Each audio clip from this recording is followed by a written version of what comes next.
Jim Boeheim has never lost 5 games in a row in 42 years as head coach of the Syracuse Orange. That stat would stay in place as the Orange hold an opponent to 45 points for the second time this season, ending a string of losses in conference play against Pitt.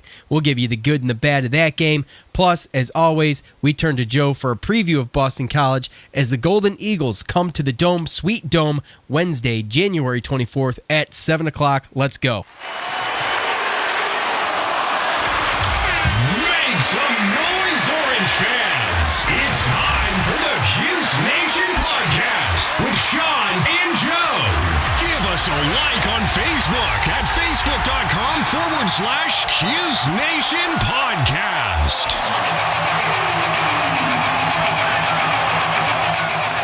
All right, what's up, Cuse Nation? Thanks for tuning in to episode 52 of the Cuse Nation podcast with Sean and Joe. We can be found on any major platform or directory, including Podcast Addict app, Player FM app, iTunes, pretty much anywhere. So once again, I'm Sean alongside my good buddy Joe. Well, Joe, it was sloppy, but the Orange got it done. They got off the schneid, ended a 4-game losing streak. And it wasn't pretty.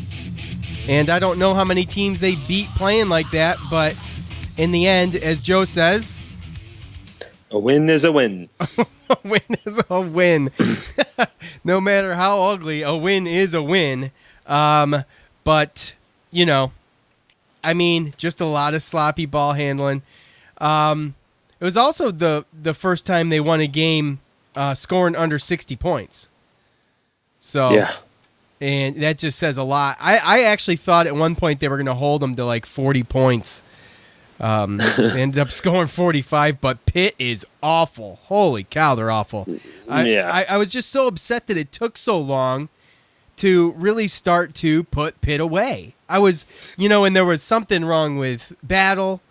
I had mentioned to you that I heard the broadcaster said they thought he was under the weather.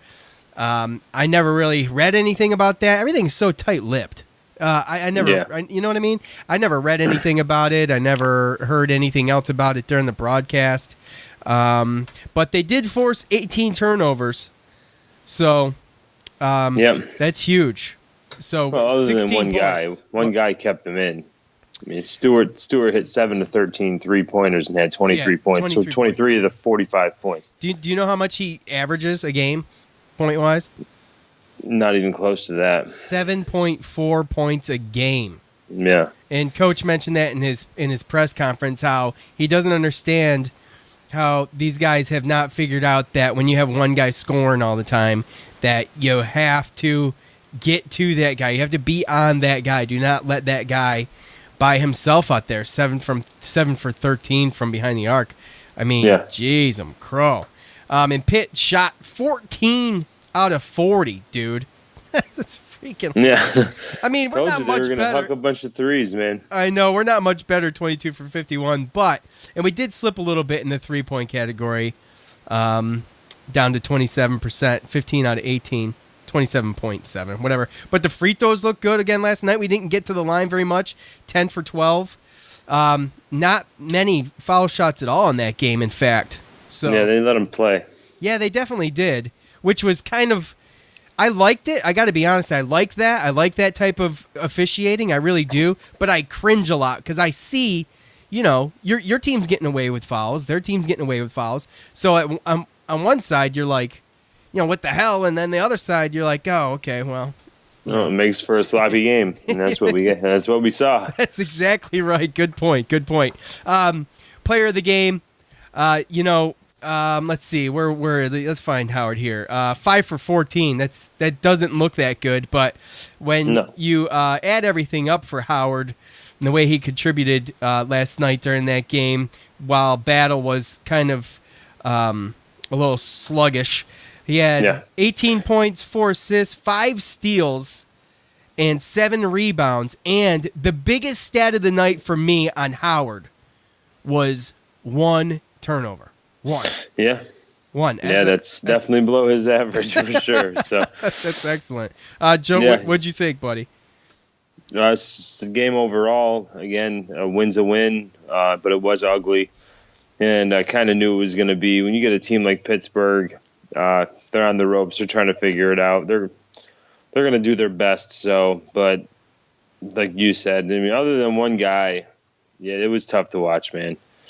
And even looking back on it, I mean, we win by 14, and it doesn't even seem like we did. So no, that was the weirdest thing about it. Again, I'm just glad that we got that one off our back, and hopefully we can learn a little bit. So after Boston College game, we can go to Pittsburgh and hopefully get another win. So this is just with the way that this Pittsburgh team is. These just playing them twice is almost like a blessing, and we have to be able to take advantage of that. So, yeah, I mean, I really saw nothing. Their other score, their Frame, he really didn't have that good of a game. I think he hit 1-3 in the second half, but other than Stewart, that team was very left little to be desired.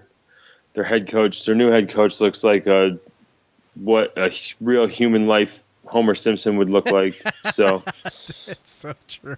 He's a little disheveled, isn't he? Yeah, he's having a tough go.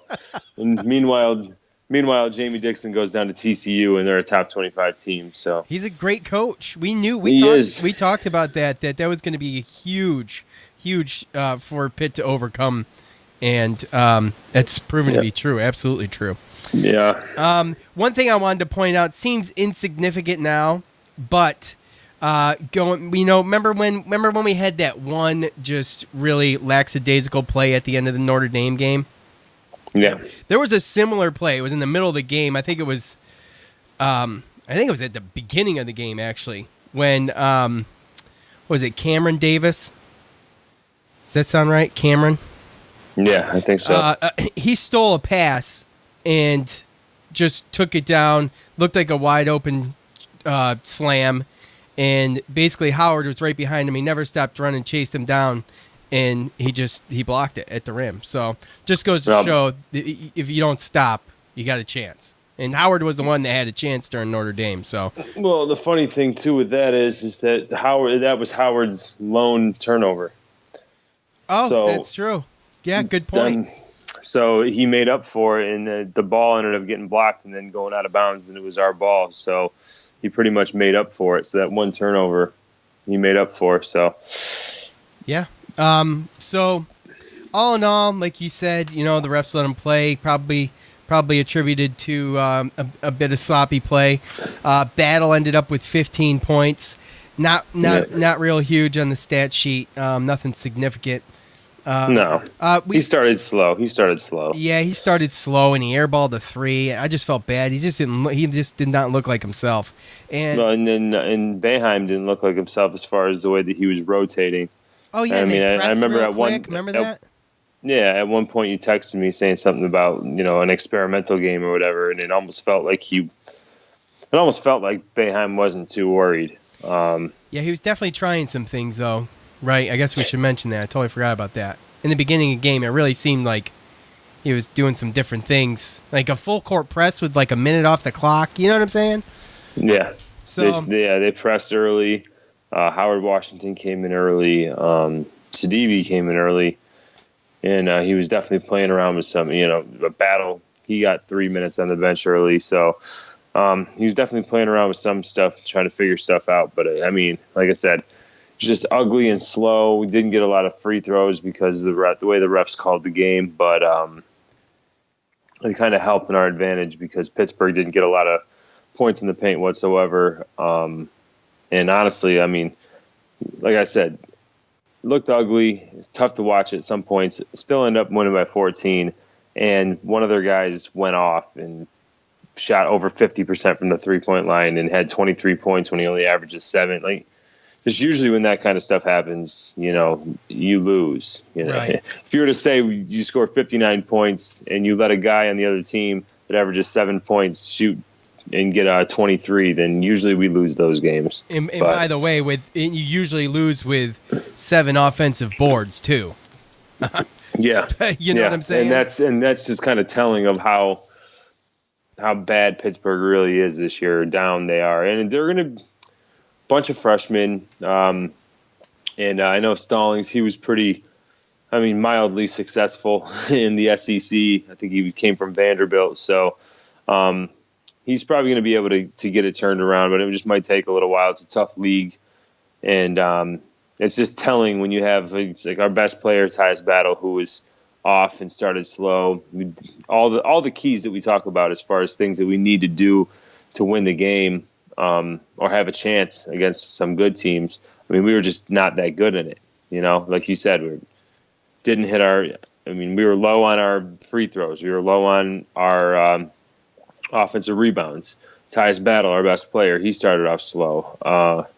And still, we still ended up winning by 14. So, yeah, without a doubt. And, we had 7 offensive boards. It's like, how do you win with that? But then you look up at the other team's offensive boards and you see, oh, well, that's how you win. They had 4. Yeah. So, yeah. So a guy we've been real high on here lately is Pascal Chukwu. And he didn't have the best game. A little butterfingery. There was some fancy, like, cute little no-look passes going on, and with the lane clogged up a little bit. And Pascal, he's got to just hold on to the ball. A number of times he had it right in his hand, and it just gets smacked out or grabbed away from him. And he can't do that. And I don't know if we should be getting cute like that right now either, but here's what Coach had to say. I think Pascal he takes a step forward, then he takes a step backward. Tonight he had opportunities, and he's bringing the ball down and not finishing. And then, what he can do is, like at the end there, he got mad a little bit. He got the pass, he came down, he dunked it. Well, he should be doing that the whole game, but he just isn't that mentality, and he's got to get that mentality. He's just not doing that, and we need him to do that.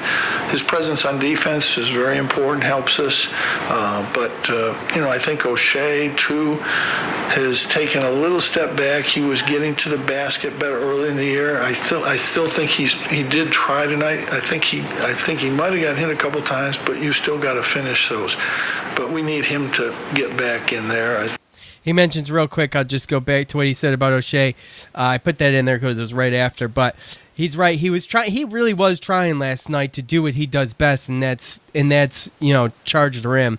And he was trying. I don't know. It's tough. It's hard to dribble around all that sometimes. And everybody knows what to do now, so it's not going to get any easier as far as that goes.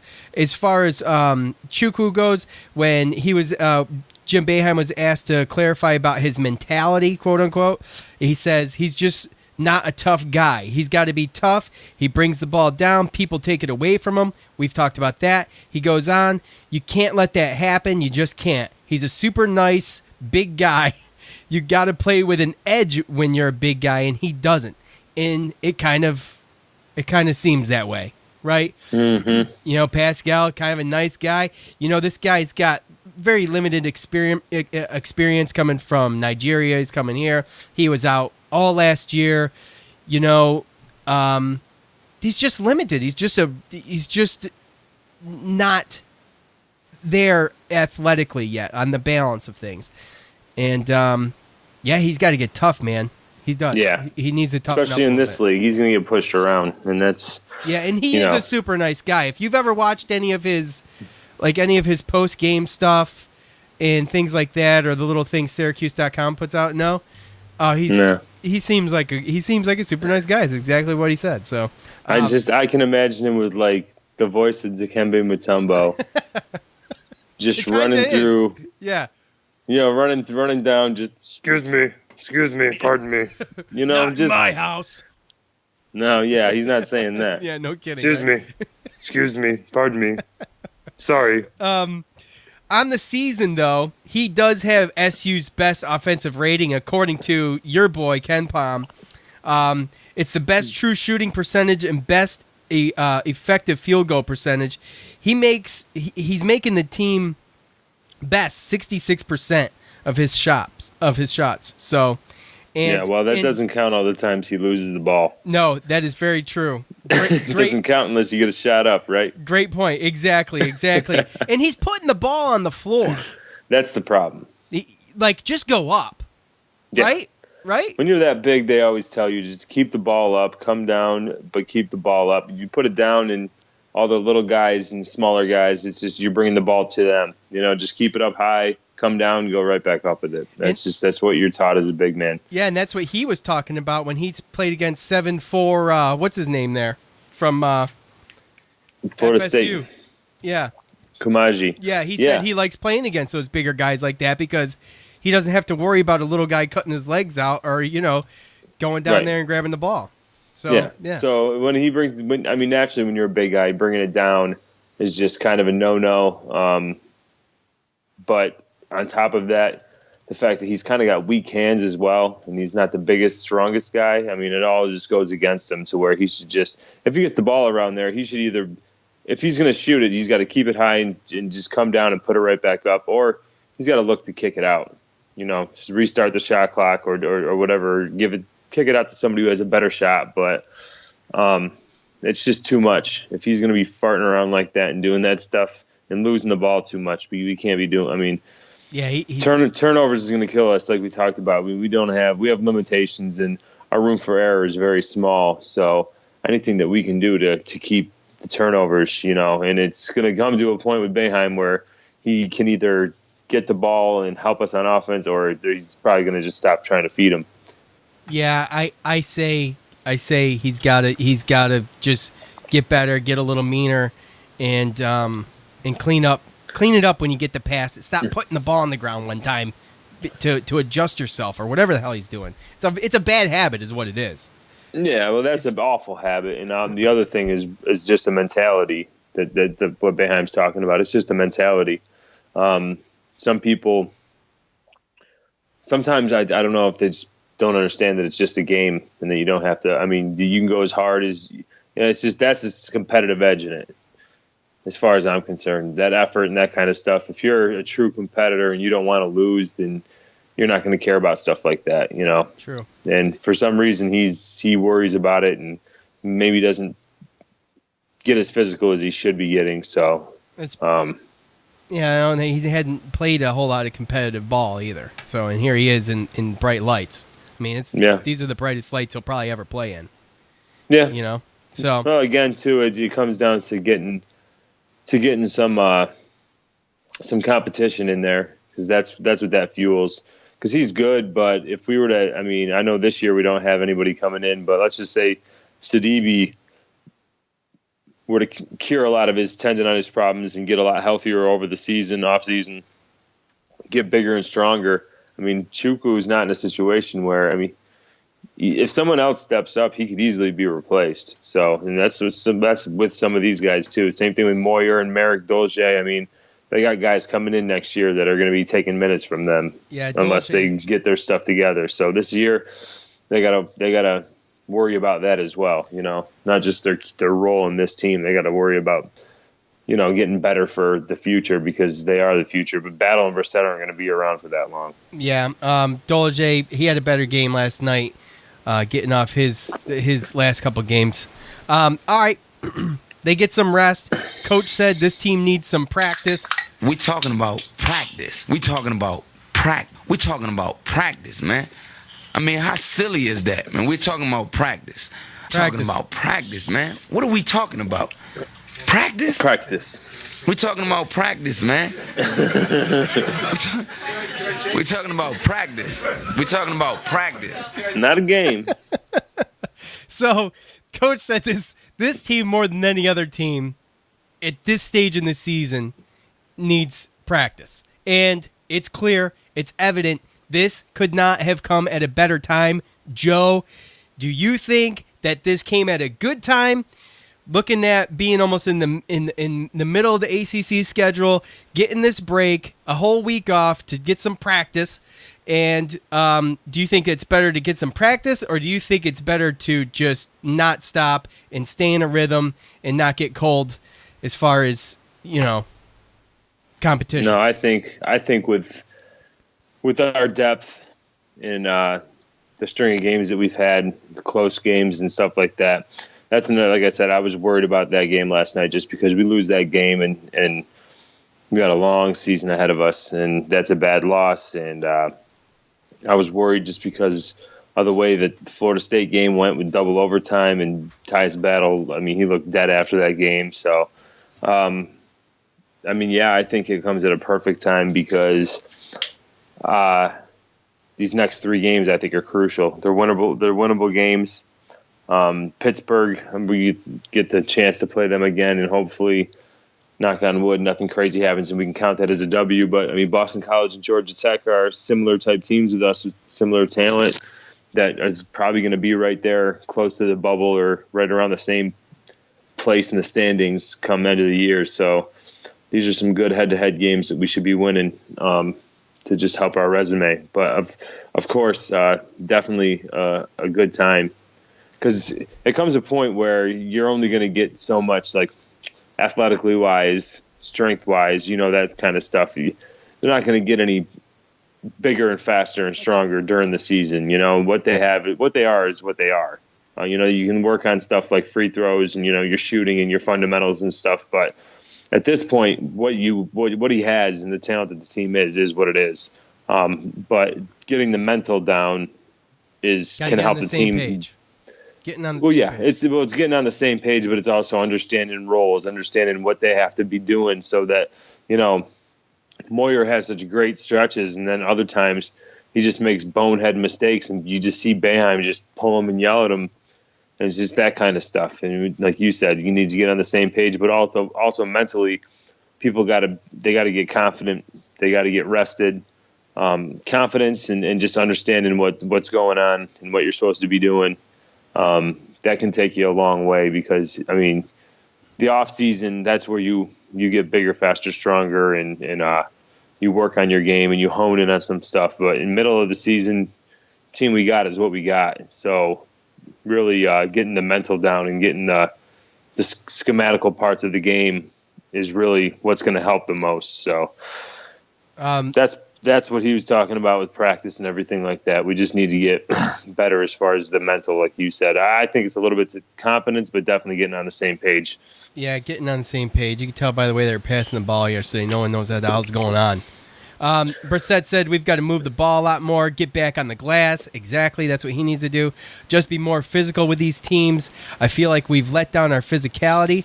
That's going to be a focal point these next few days. That's what Brissett had to say. Moyer said, I think we need some time to clean up some of the sloppy mistakes. I agree with that. He goes on, you could even see today it was kind of sloppy. You think? I think we'll go back and watch some film and clean some of that up. So, good. All right. Yeah. I hope they do. They know. They must listen, Joe. They know what's going on, dude, and that's the first part of fixing it. So, all right, Pitt win in the mirror. That's it. All right, Joe, a week off, but Wednesday is going to come quick for the Syracuse Orange as Boston College comes to the Dome at 7 o'clock. Joe, how does Cuse beat the Golden Eagles? Tell us. Well, a little bit of luck. No. Don't tell me that. No. That's not what I want to hear. No. I mean, Boston College, they are actually better than what they've been in previous years. And, they beat us last year, so who are we to talk? But their guards, they're just growing up. And we had problems with Kai Bowman and Jerome Robinson last year. And they're just one more year removed, more experience. And they got other guys that are starting to step up. What is his name? I forget his name. Why can't I think of his name ever? Chatham. I always want to say Statham. It's Chatham.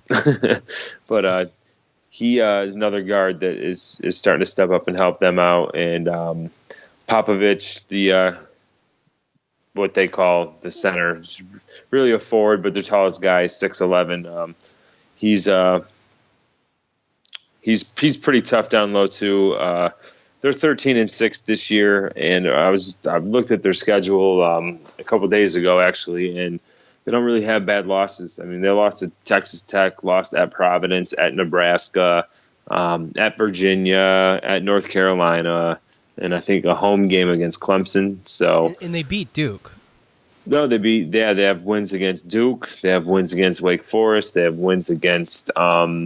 They just beat Florida State the other night. Yeah. So, they've beaten some teams that we haven't, and they haven't lost to a team that isn't in the Power Five except for Providence. But technically, basketball, the Big East, they're still a tough out. So, Boston College is looking like a contender. Like I said, it's got the same record as us. So. This might be one of those games where it could be, head to head come bubble time at the end of the year when it comes down to looking at tournament resumes, who beat who. Because as far as non-conference goes, I think we might have better wins, maybe a little bit more tougher non-conference strength of schedule. But again, they don't have bad losses. So a head to head could be one of those things. And obviously we want to win to kind of help our conference ranking out as well. But they're definitely not the same Boston College that's been the past couple of years. So, it's going to be difficult. I like to hope that this week of practice is going to get us ready. So, you mentioned they play an extra game too. So yeah. They have a game Sunday at noon at Louisville. So that's going to be it's going to be a tough one. So we'll have longer rest. We'll have longer rest. They'll have been on the road. A game previous, and they are coming into the Dome. So attendance. Damn, I forgot to mention this again. I always do that. I gotta get that off right at the beginning. Attendance at the Dome was 21,259. It did not look like it. No, it definitely didn't. It didn't. It didn't, did it? But that's what they count. That's what they have here. So, well, hopefully this one will be a little bit better. I hope around 25,000 again. Yeah. A week off. It is a Wednesday, but that coming off of 4 losses, 9:00 on a Wednesday, or excuse me, Tuesday, that's not going to draw a big crowd unless it's a big game. So, that's true. And again, like trying to hit back with Boston College, I took a look, and although looking at the schedule, looking at the standings, they look like a similar team. I was looking at Ken Pomeroy, his standings that he had up there, or rankings, or whatever you want to call them. He's got us at 45, and he's got, I think it's Boston College at 73, I want to say, something like that. So wow. I think Boston College is better than that, to be honest with you. No, like I said, I don't know how difficult their non-conference straight schedule was. They have won some decent games here recently, but they're just a guard-oriented team. Kai Bowman kind of runs the show, and they run a 3-guard set. They start Chatham, and Robinson and Bowman. They got a 6'8" senior forward, and then, like I said, Popovich 6'11", their next best player that comes off the bench is 6'8" freshman. So they're not relatively like big, but they play tough, and they have the 3-guard set, and it's not going to be an easy task at all. But again, it's an important one. So I think until we were 11-2 coming out of non-conference, and start losing games, you start getting worried. So all of a sudden Pittsburgh becomes a must-win, and all of these next 3 games, they're winnable games. And as long as our record's still kind of teetering on the bubble type, then pretty much every game's a must-win. So hopefully we can just ride this out, and like I said before, get to 16-6 and wait for this Virginia game. We can get all the way through back to Pitt.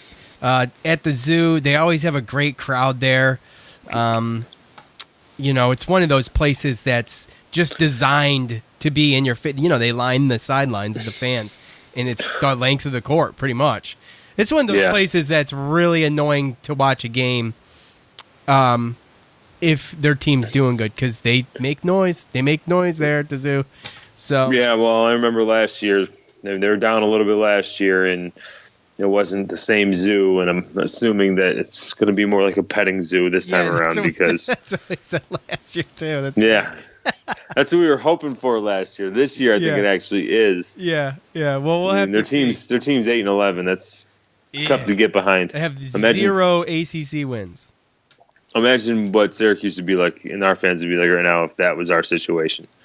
I know. They weren't very loud last night. It was the students were back.